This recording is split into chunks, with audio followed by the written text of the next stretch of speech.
happy Sunday. Today is our very very special Sunday kasi last Sunday na ng ng Love Month. Alright, and in the next 2 weeks, I think we're gonna be having our first encounter of the year.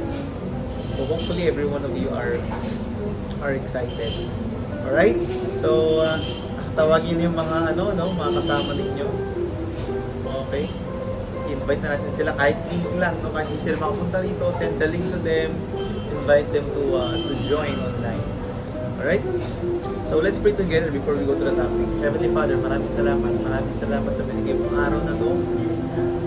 Thank you, Lord God, that you're gonna be challenging us in this topic. I pray, God, that this will be transformation even to me, even Panginoon, sa lahat ng makikinig, sa lahat ng makikinig ng replays, Lord God. I pray that you work in their lives. In Jesus' name we pray. Amen. Hallelujah. Amen. Let's start. Wala tayo YouTube na. YouTube. Hopefully you can see my screen. Kita na ba yung screen ko? Kita na. Kita na po. Ano yung kita niya? Kita na. Kita na. Okay, welcome. Welcome. Right? So this is our topic for today is don't settle. In Genesis chapter 11, 31 to 32, I think this is not very very familiar to you. Mas naka-play na yung video ko. I think this topic is not very or passage is not very familiar to you. Basahin natin later kung ano yung nasa Genesis chapter 11 verse 31 to 30. Okay? The first question that I would like to ask you is this. Do you know God's plan for your life? Do you know God's plan for your life? Do you really know? Pwede natin sabihin, oh, alam ko, kuya. Pero do you really know? I'm not saying na 100% alam mo na yun. Kasi pwede namang you're following God, the next step, but you are not really fully knowing all the details kung saan ka pupunta. Like for example, tayo, Cocos Church, hindi ko naman talaga alam saan tayo pupunta talaga eh. But I have faith in the Lord that He will bless us, He will give us the opportunity to lead many people to Him. Okay? So sa atin, sa buhay mo, do you really know the plan of God in your life? That's the question. Let's go to Genesis chapter 12. Kuya, bakit 11? Ba't kaya na 11 ngayon 12? Let's see, no? Let's see. It's a surprise. Okay? The call of Abraham. Kuya, wrong spelling Abraham mo. No?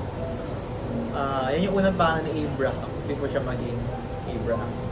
The first name of Abraham is Abraham. Right? So verse 1, sabi diyan, this is the most iconic verse in the Old Testament. One of the most, I can say, or maybe the most. Kasi ito yung promise ng Lord, no? Ang tinawag niya sa Abraham. Basahin natin. The Lord had said to Abraham, go from your country, your people, and your father's household to the land I will show you.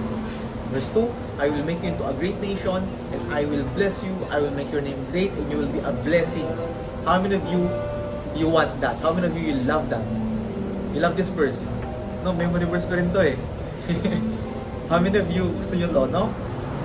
Yung parang pag binabasa yung verse, you feel that you are Abraham or Abraham at this moment. Yung parang nung binabasa pa lang yung verse, this is me. Ako to, tinawag ako ng Lord. No? Dapat lang talaga i-claim mo na talagang ikaw yan. Lahat ng promises ng Lord sa Bible, you can claim as yours. That's the freedom that you have. Na yun yung access, at least for those who are saved by grace by the Lord Jesus Christ and put Him, Jesus Christ, as Lord and Savior. At least sa mga Christians, I can say. Pero kapag ka ikaw, hindi mo pa tinanggap si Jesus Christ, Lord and Savior, tanggapin mo muna siya bago ka magka-access. Okay? Verse 3, I will bless those who bless you, and whoever curses you, I will curse.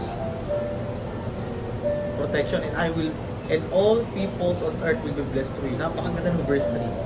Favorite ko yung verse 3. No? Yung mga ituturing ka ng maayos, i-bless ko sila. Yung mga hindi ka ituturing na maayos. Okay? You know what? This morning, nakita ko yung coach ko, may UP yung hood, 2. No? Grabe. And then, gusto mo mag-freak out. Grabe, sino gumawa nito? No? Pero, bahala na si Lord sa'yo. Sino ka man. No? Sino ka man, kawawa ka naman. Please lang, don't do this to me. Don't do this to my properties. Kasi, maawa ka sa sarili mo. I pray that God will change your heart. Kasi, I will not take revenge to you, no? Kaya lang yun nga eh. Alam mo, there comes a point in my life before we go on. Natatakot ako pag inaatako ng tao. Yung ginagasin pa ako, chismis ako or pinaplanong pangit sa akin. Kasi I really don't worry, I have peace. Alam ko, mahal yung pagpapagawa kasi mahal yung ginawa sa akin. Pero okay lang yun. No? May the Lord protect you and bless you instead. I don't wanna curse you kung sino ka man. Anyway, verse 4. So Abram went as the Lord told him, and Lot went with him. Abram was 75 years old when he set out from Haran. 75. Grabe. Matanda na, no? So yun sa inyo, ako di ba ako 75? Tapos teenager pa ako nung kiniklip ko, grabe Lord, si Abraham nga 75, ako 18 pa lang. I can do this. What happened now, Joey? That's a journey. Diba? Okay. So, ang ganda ng promise ng Panginoon kay Abraham that we can also claim, tayo din ganun eh. Pero may mga requirements na binibigay ang Panginoon. Ano? Requirements sa Conquest Church. Mukhang na ba kayo, di ba? So, let's go back. Ano ba pangyayari dito before, ba't ba ni God si Abraham umalis doon sa tinitirahan nila? Sino ba si Abraham? Or si Abram? Okay, Abram. Verse 27 of Genesis chapter 11, one chapter back, several verses back. Verse 27. Passage na ito yung family ni Abraham. This is the account of Terah's family line. Terah became the father of Abram, Nahor, and Haran. So they are three. And Haran became the father of Lot. So, kapatid ni Abram, si Haran, si Lot, tiyuhin niya si Abraham, pamangkin si Lot. Okay? Verse 28. While his father Terah was still alive, Haran died in Ur of the Chaldeans in the land of his birth. Mga kapatid, naaral natin sa history yung Chaldeans, di ba? Naalala niyo yan? Totoo pala yung Bible, no? Kuya, bakit wala sa libro natin yung Abraham? Ewan ko lang. Nasa Bible lang siya. Verse 29. Abraham and Nahor both married. The name of Abraham's wife was Sarai. So, Sarah ang pangalan, pero before Sarai. And the name of Nahor's wife was Milcah. She was the daughter of Haran, the father of both Milcah and Ishka. Okay, so, pamangkin pala niya, asawa niya, no? Si Nahor. Verse 30, now Sarai was childless because she was not able to conceive. So ito pala si Sarai, si Sarah, nung naging Sarah siya, paug pala talaga siya, bari siya, dati pa. No, kamaskin bata pa siya. Verse 31, Terah took his son Abram, his grandson Lot, to Haran, and his daughter, kapangalan ng anak ni Terah, yung anak niyang namatay. No? Galing, no? And his daughter-in-law, Sarai, the wife of Abram, and together they set out from Europe to Chaldeans to Canaan. Underline, ha? Pakinggan niyo ang buti. Focus. Saan sila pupunta? Canaan. Ano sila sa land of? Suffering Chaldeans. Okay? But when they came to Haran, double R, they settled there. Hindi yan nagbubot. Kasi itong malupit, nangyayari sa verse 32, nakakalupot. Terah lived 205 years. Sino gusto niyang buhay ng 205? Wow! Grabe, no?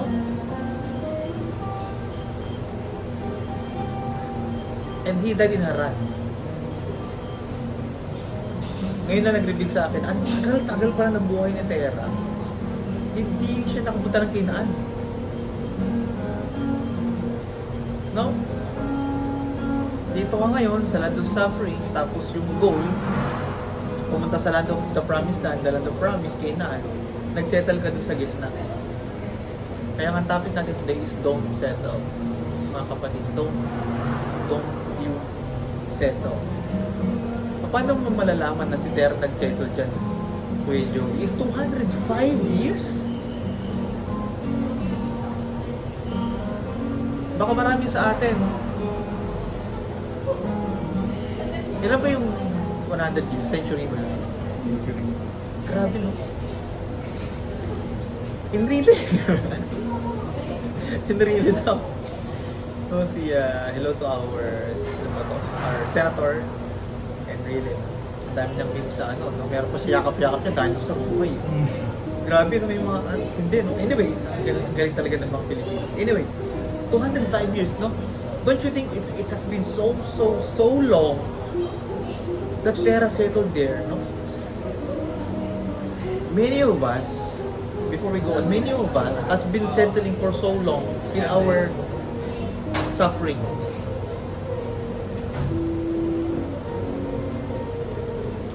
Pwede kang lumipat ng work. Pwede kang magbago ng business. Pwede kang umalis dyan kung saan ka man, negative ako. Kung di ka na nag-grow, di ka nag-improve. Don't settle. Kasi yung settlement kasi kapag ka, no, nag-settle ka na doon, hindi sinabi ng ano eh, and hindi sinabi ng Bible na, and Terra became contented. Hindi eh. Alam niya sa sarili niya, parang ikaw, alam mo sa sarili mo na hindi ka lang ganyan. Na hindi lang ganyan yung ministry mo, na hindi lang ganyan yung nililid mo, hindi lang yung mahanan ka, ikaw din nagbibigay sa iba, ikaw din nag-evangelize, ikaw din nag-lead na sa sarili mo. Because God designed you that way. Bakit no? Why is there sometimes na nafe-feel mo na parang I don't deserve this? Because you know you deserve. Bakit kuya? Kasi God created you that way.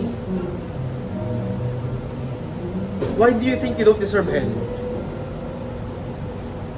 Hindi dahil nagkukwentuhan yung mga kaibigan ko, sabi na siguro langit naman ako kasi mas marami naman siguro yung nagagawa ko mabuti kaysa sa masama. Pero pag nagmumura siya, hindi ko na mabilang eh. Pero yun nga, no? Hindi dahil mabait tayo eh. Kasi alam mo na hindi mo deserve yung hell. Di ba? Bakit may pangarap ka, tapos naisip mo hindi mo deserve yung bahay na meron ka? I mean, hindi pa yan. Naniniwala ba kayo na hindi pa yan yung ibibigay sa'yo ng Panginoon? Hindi, alam mo, may gusto kang sasakyan. No? Pero, hindi pa yan yung binibigay ng Lord. Kaya ako kanina, nayupo yung sakyan ko, okay lang kasi hindi ba naman talaga yun? No? Pero syempre, it hurts your budget. Then, pero syempre, di ba? Hindi yun eh, hindi pa yan. Sa mga nasa online, kasi kung ba kayo, hindi pa yan yung promise ng Lord sa buhay mo. Hindi yan. Ang tagal mo nandyan. Ang tagal na natin. Even I know, sometimes when you preach to yourself. Did you hear me? Sometimes I'm preaching to myself too. Kaya nga nakangiti sa atin Jen yun. Kasi alam niya yung sinasabi ko, ako din yun. Talaga ako, Joy, may challenges ka na gano'n. Siyempre, hindi porket ako yung nag-lead sa inyo. Perfect na ako. Walang gano'n, guys. Okay? Walang gano'n, no? 205 years. Don't you think the journey between Chaldeans, Europe to Chaldeans, and Canaan will take you 205 years? I don't think so. Maybe nalibot mo na yung buong mundo niyan. Baka hindi lang. Talagang nag-settle lang talaga. Talagang okay na to, dito na naman. Sa mga single, nakikinig pa kayo. Kaya hindi. Huwag kang mag-settle dyan. May pinangako ang Panginoon na tao sa'yo talaga. Dito na lang ako, at least. Eto, pinagtsatsagan yung ugali kong pangit. Diba? Hindi, magbago ka, diba? Pag pangit yung baguhin mo, and then, no, yung Lord, nagprepare sa'yo ng talaga para sa'yo. No? Ang harang kasi, it's derailment. Eh. No? It's derailment, na-derail.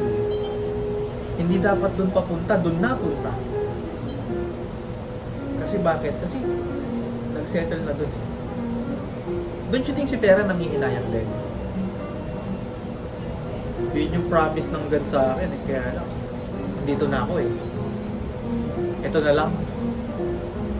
Nakikinig ba tayo? Ganun ba yun? Ito yung, alam mo yung promise ng God sa'yo is ito. How many of you, the promise of God to you is big? Yes or yes? Naniwala ba kayo doon? O maliit? Ang laki ng promise ng God sa'yo. Pero, dahil nga nandyan ka sa harang, nandyan tayo sa harang, kailangan natin mag-decide, umalis. Mahirap yun. It takes faith. I don't know what drove Tera to live there in Haran. Maybe naging comfort niya na, naging comfort zone na niya na yung Haran. Na parang, okay naman na ako, I don't need to go to another level of, okay naman na yung buhay ko. The question is this, no, okay naman na talaga eh. Okay ka naman. Pero yun ba yung pinapagawa ng Panginoon? Kaya ako talaga, I'm not really okay in the ministry. I want...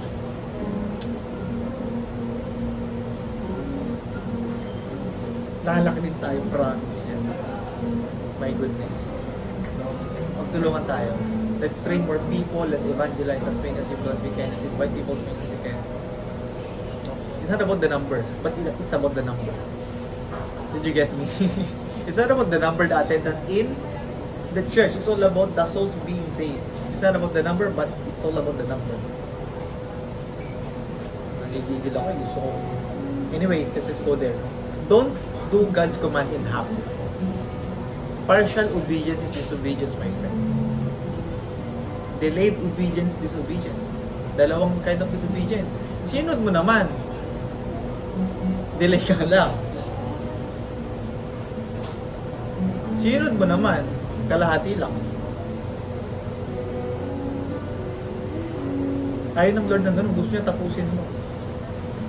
Kasi prepare ni Lord yung Canaan para sa'yo. Hello? Tapos di mo kukunin? Magugulat kayo sa encounter, I will show you a video. I will not tell you what. Pero I will show you a video. And I hope that video will change your perspective in terms of eternal rewards. Anyways, sa mga mag-encounter Lakeside, don't do God's command in half. You need to make it to the finish line. Kailangan tapusin, kailangan makarating ka doon. Amen? Like this, no? You need to arrive at the destination, whatever it takes. You might want to write this down. This is the nugget. You need to arrive. Kailangan makarating ka doon. Hindi pwedeng hindi. Hindi pwedeng hindi. Tayo, kailangan makarating tayo sa promise ng Panginoon sa buhay natin. Anong promise ng Lord this year? Fruitful increase in number. Lahat ng gagawin natin after encounter, yung mga programs na ilalatag natin, lahat ng yun papunta doon. Lahat ng yun papunta sa promise ng Panginoon. God has a plan for you. Do you have a plan for yourself? Si Lord may plano sa atin eh. Tinatanong pa ba yun? Siyempre hindi na. Kaya niya tayo create kasi meron siyang plano talagang gawin sa buhay natin. No? I don't think He is a God of no plan. Na parang create ka lang, o sige mag-exist ka dyan, na-enjoy mo yung buhay mo, tapos para pag namatay ka, sulit. Kasi hindi ka na mabuhay. Hindi ganun eh. We are eternal beings eh. Kaya nga tayo, nag-yearn tayo. We really wanted to have immortality. Immortal tayo eh. No? Kaya tayo may ganung desire kasi that's who we are. Kaya ka may desire mangarap kasi it's who you are. Amen? Kasi yun ka, doon ka ginawa ng Lord. Kung di ka nangangarap, hindi ka masaya. Tama? Iba sabi na wala na akong pangarap kasi okay lang naman ng ganito na. Pero totoo, deep inside, alam niya eh. I don't believe there's a person na walang pangarap. I don't believe. Maski yung sinasabi nila na wala silang pangarap, alam nila, yung buhay nila, hindi pa yun talaga yung gusto nila. Sinasabi nila yun because siguro napagod, out of fear, out of experiences, bad experiences, out of may negative na nagsasalita sa kanila, hindi mo kaya yan. Nakakalungkot mga kapatid. Patapos na tayo, ang bilis. Ang bilis ng topic natin. God's promise to Abraham. Ito na, number 1. You will be fruitful.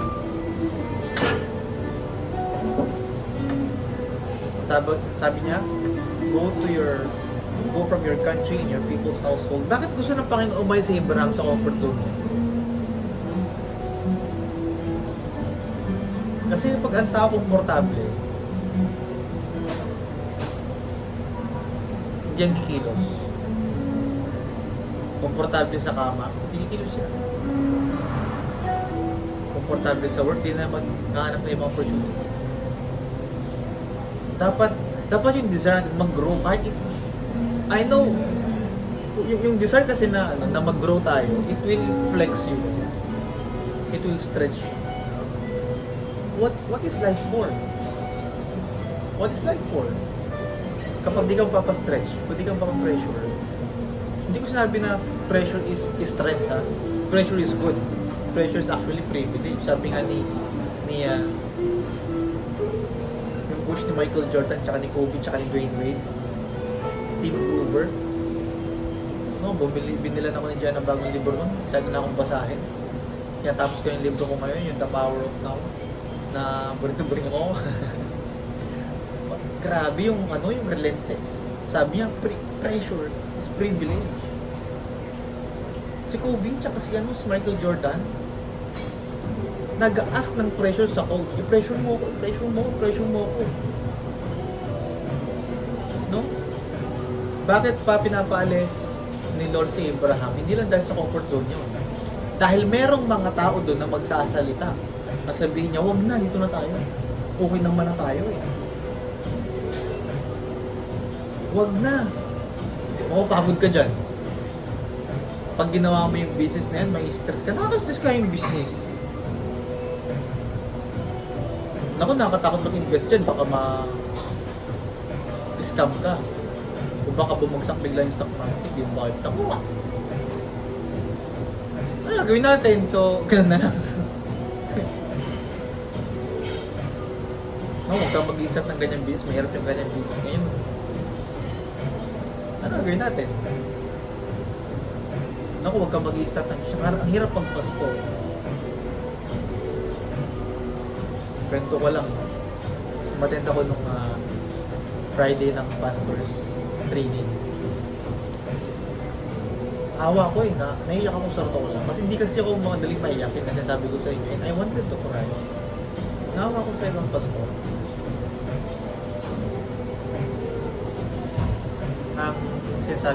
Sabi ng isa, ako mag-serve ako kay God kahit na walang love gift. Okay lang, dapat yung focus natin wala sa love gift. Pero sa totoo lang, padre de pamilya ka, wala kang work, minister lang. If the people will not give you love gift,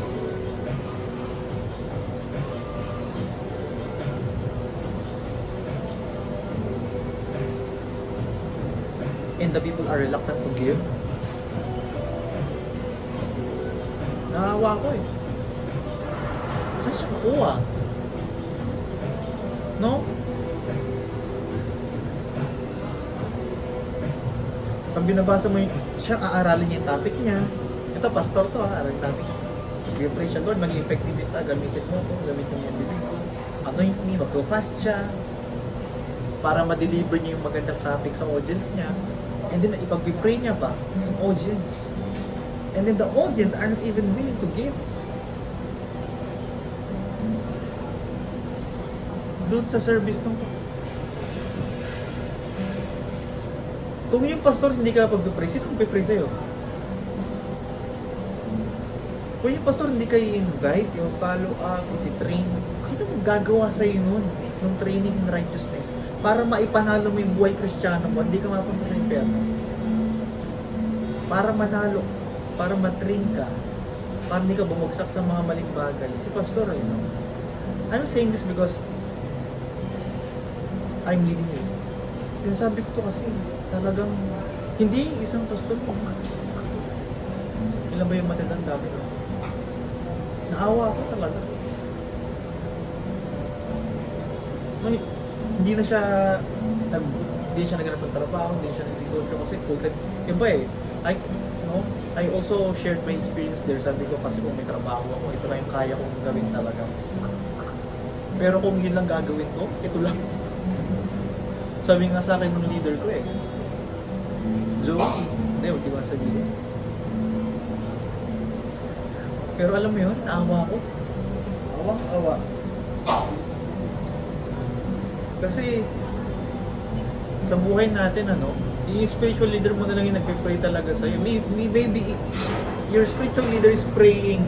Hindi ko sinasabing reality to, baka mas madalas ka pang ipanalangin ng leader mo kaysa sa magulang mo. Kasi magulang mo, lalo na kapag hindi pa sila nakilala sa Panginoon, paano kanya ipag-pray in righteousness? In spirit and in truth. Hindi, no? Anyways, parang maging fruitful sa Abraham, tinanggal siya ng Panginoon ito. Pinapaalis siya. Pwede naman gawin, kunin lang ni Lord si Abraham, no? Sila lang sa akin na kaso yung decision na kay Abraham. Number 2, you will be blessed. No? Sabi ng Panginoon, I will bless you and I will bless you. You will be a great nation, I will bless you. I will make you into a great nation, I will bless you. Number 3, you will be protected. Whoever bless you, I will bless. Whoever curses you, I will curse. Claim ko to sa buhay ko. You can claim this. Kaya nung claim ko sa buhay ko several years ago, long ago, natatakot ako pag inaaway ako. Please lang, sa mga nakakakilala sa akin, huwag niyong maawayin. Please lang. Pag nakita niyo may mali akong ginawa, pag-pray for me, natatakot. Number 4, you will be a source of blessing. Sabi ng Panginoon, I will bless those who bless you and those who curse you, I will curse and you will be a blessing. Ikaw yung source ng blessing. Si Lord yung source. Ikaw yung gagamitin niya channel. Dadaan sa'yo. Ayaw mo nun? Dumadaan sa'yo? Ako kalinim ko na tulong, estudyante pa lang ako, dumadaan sa akin yung bless ng Panginoon. Makareceive ako ng baon ko sa kuya ko nilibigyan ng baon ko, magta-tights ako. Dumaan sa akin yung blessing. Sa Bible study, mag-give. Sa gathering, mag-give. God's instruction to Abraham. Before we go, no? Yung number 4 na yan, you can pray for those people na may sakit, gagaling sila. You can lay your hands. Sinabi ng Panginoon yan sa New Testament. Pag-usapan natin next week. If ever God will allow that to happen. Kasi yun yung prepare ko eh. Siyempre, iba yung gusto ng Panginoon na maintindihan natin. Kasi instruction to Abraham, dalawa lang. Leave your comfort zone. Number 2, keep distance from negative people. Hindi sinabing awayin, ha? Yung mga nagsasalita na hindi maganda sa atin, huwag awayin. Sabi ng Panginoon, magkakasala ka pag nandiyan ka. Baka magmura ka, kaawayin mo yung huwag na. Kasi hindi pa. Kasi hindi ka mabibless, nagkaaway na. Diba? Sinasaktan mo siya ng words mo. Tapos, mag-praise ka sa akin. Yung binura mo siya gamit bibig mo, tapos mag-pray ka sa akin, mag-praise ka, kakanta ka gamit same bibig. Ayos ka dyan. Para may kinakall si Lord ngayon Keep distance from negative people, guys. Keep distance. Distansya. Don't fight, don't quarrel, don't debate, don't try to hurt them. Just distance yourself. Let's go to Matthew chapter 1 as we end. Layo ng talon natin from Genesis to Matthew. The genealogy of Jesus the Messiah. Verse 1. This is the genealogy of Jesus the Messiah, the son of David, the son of Abraham. Verse 2. Abraham was the father of Isaac, Isaac the father of Jacob, Jacob the father of Judah and his brothers.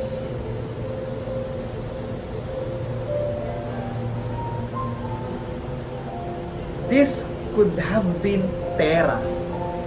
Can you imagine that? Ang sabi dapat dito, no? This is the genealogy of Jesus, the Messiah, the son of David, the son of Terah. Terah was the father of Abraham. Abraham was the father of Isaac. Isaac was the father of... Nawala yung pangalan niya. Sayang. No? This could have been Terah. You know what? In the next couple of years, this could have been you. This could have been you leading people to God. This could have been you changing people's life. This could have been you healing the sick. This could have been you freeing the captive. This could have been you. Ikaw dapat to kaso nasa harap ka pa rin hanggang ngayon. Ano yung hindi mo ma-decision sa buhay mo na hindi mo kaya iwan para sa Panginoon? Why are you exchanging that for God? Why?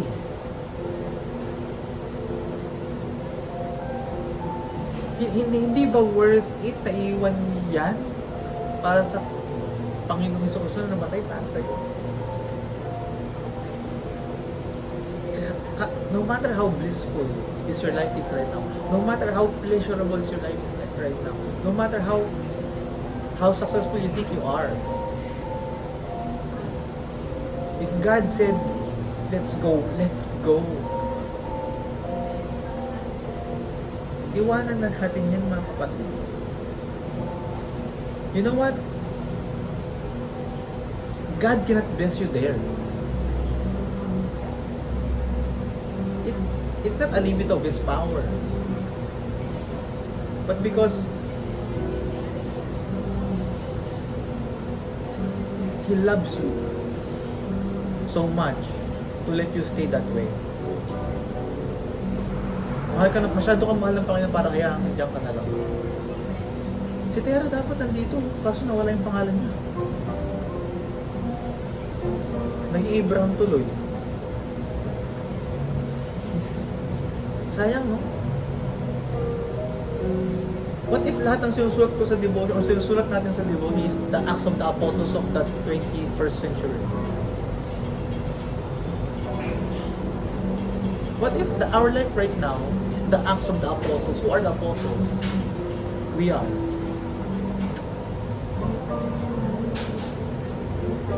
What if may nagsusulat pa ng buhay natin ngayon? And then at the end of the day, we will read it in heaven.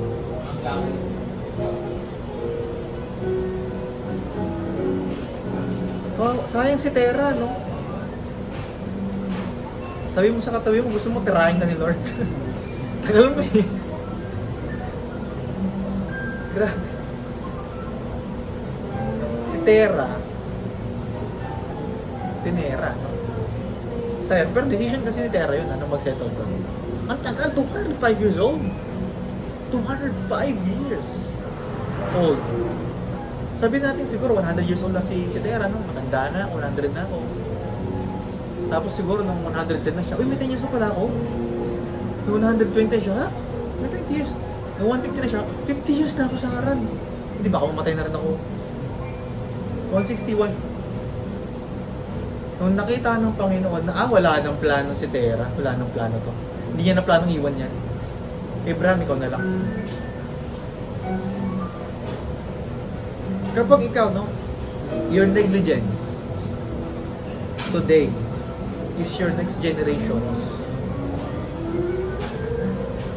curse. Yung negligence mo ngayon, baka dumating yun, invite ka ng anak mo sa church. Tay, tara church tayo. Umatid na ako sa ganyan nun anak. Ikaw na yung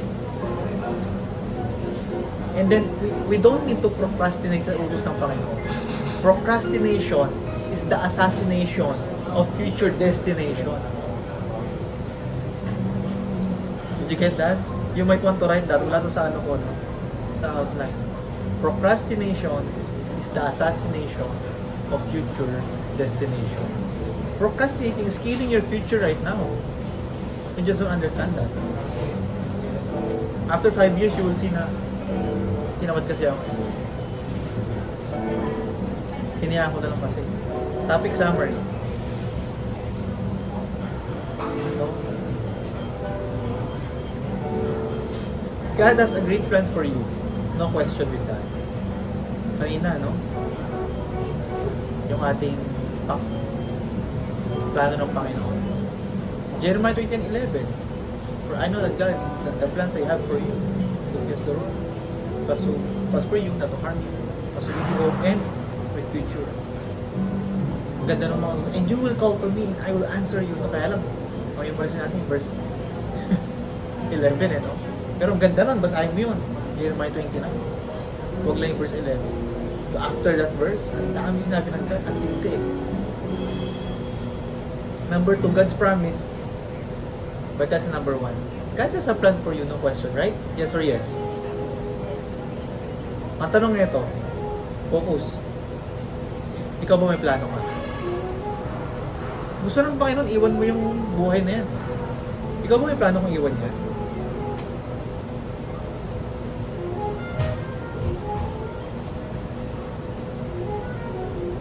Grabe no?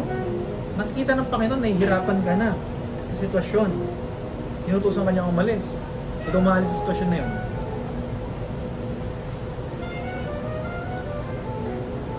God has a plan. Do you have? Number 2, God's promise not in your current place. Leave your comfort zone. Yung promise ng Panginoon, hindi dyan. Di ba kuya, God can bless us wherever we are? Of course. But not in the sinful environment. Kasi masasayang. Right? And lastly, stop listening to negative comments. Only listen to the voice of God. Kung di nakinig si Abraham kay Lord, sino papakinggan niya? Si Terah. Alam mo na, mahirap ang buhay. Huwag ka nang mangarap ng malaki. Masasaktan ka lang. Sadly, itong si Abraham, tatay niya, sana iba na lang, no? Tatay ko pa, bilang gano'n, no? Pero di bali tayo. Mangarap ako ng malaki, babalikan ko. Kung si Abraham siguro, no? Mas maaga umalis, buhay pa dapat tatay niya, madadala pa niya sa tingnan. Kaso naunang namatay yung tatay niya,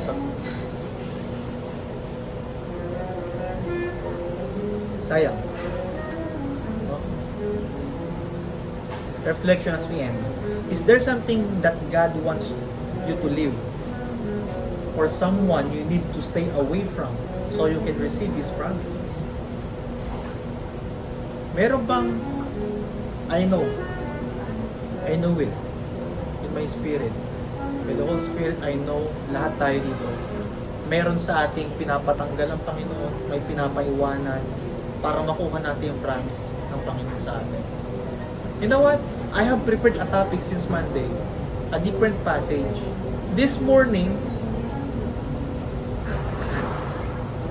God allowed me to prepare a topic. Kanina umaga lang po. Lahat. 7:16 a.m. Tapos ang service natin 10. This is for us to wake up. And we need to stop with something. Kung ano man yun, yung harap natin. O makinig kayo mabuti. Iba haran. Natatawa ako. Natuloy ko ba yun? No? Anyways. Sa mga single, iba haran. Iba harot. Yung pinapatanggal sa atin. Tanggalin mo na harot mo. Grabe, no?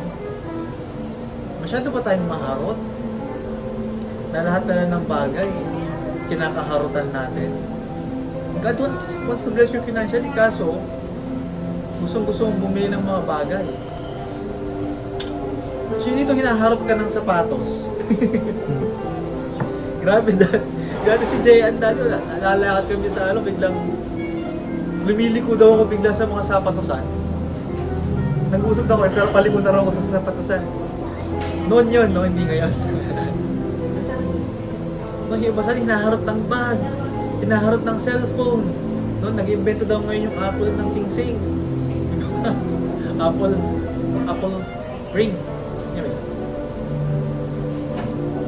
So, before we pray, I know, lahat tayo ito, including me, is there something that God wants you to leave or someone you need to stay away from so you can receive His promises?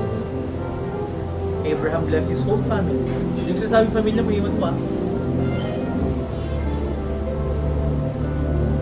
Hindi ko sinasabing iwan mo family mo. Pero may mga tao sa buhay natin na kailangan nating lumayo para hindi tayo napupulyot. Kasi kung wala nang nangyari sa atin, hindi magkaroon ng sinful thoughts, sinful actions, dahil sa kasama natin sa bahay, or kasama natin sa trabaho, kasama natin sa negosyo. Tinatanong ko ba kung aalis tayo doon o hindi? Siyempre, alam na natin yun. Well, actually, alam naman natin talaga sa sarili natin.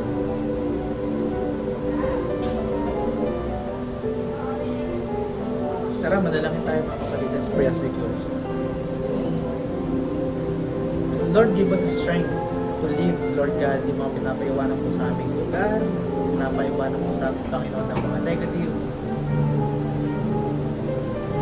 na nagka-affect, Panginoon, sa amin. Na napupulot kami, Panginoon, into sinful thoughts and desires, Lord God, sinful actions, Lord God, na hindi ka na nabibigay sa amin.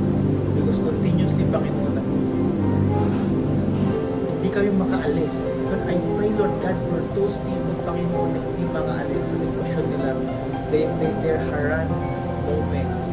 I pray, O Lord, that you give them, Lord God, so much strong faith that they will decide to leave that place for you, Panginoon. So that you can bless them. So that you can make them, Panginoon, your people. I know, Lord God, that you are so powerful. And we believe in you, Lord God. But we pray, Lord, that you bring us out of our suffering place, our sinful place, from our chains, from the dungeons, Lord God. I pray that you bring us into the promised land. Lord, give us that decision to make. Give us, Lord God, the wisdom to decide and to do, Lord God, whatever you want us to do. We ask for courage. If some of you lacks courage, I declare that God will give you courage right now. Jesus' name, that God will put on you the Holy Spirit, that you will decide that you will not be contaminated anymore. Lord, we are deciding today that nothing can contaminate us and no one can contaminate us, Lord God. Our life is yours. You make us pure, you make us holy, Lord God. I pray that you help us continuously be like this as we live, Lord God, in this ministry. Lord, maraming salamat. Thank you for changing our hearts, our minds, and our perspective in life. I pray, Lord, that starting today, we will jump by faith. We will decide, Panginoon, that we will not stay here, that we will conquer more territories, Panginoon, that we will have have our own worship center, Lord God, soon. That we will have, Lord God, our dreams, Panginoon. Our dream team, Lord God, our dream setup, Panginoon, ng aming simbahan. And you will allow many people, Lord God, to bless your church. And you will bless them 100,000 folds back, Panginoon. Maraming salamat. Thank you for keeping us healthy. Thank you, Lord God, for the Holy Spirit that's in us. Thank you, Lord God, for your promises. We will go there. In Jesus' mighty name we pray. Amen. Hallelujah.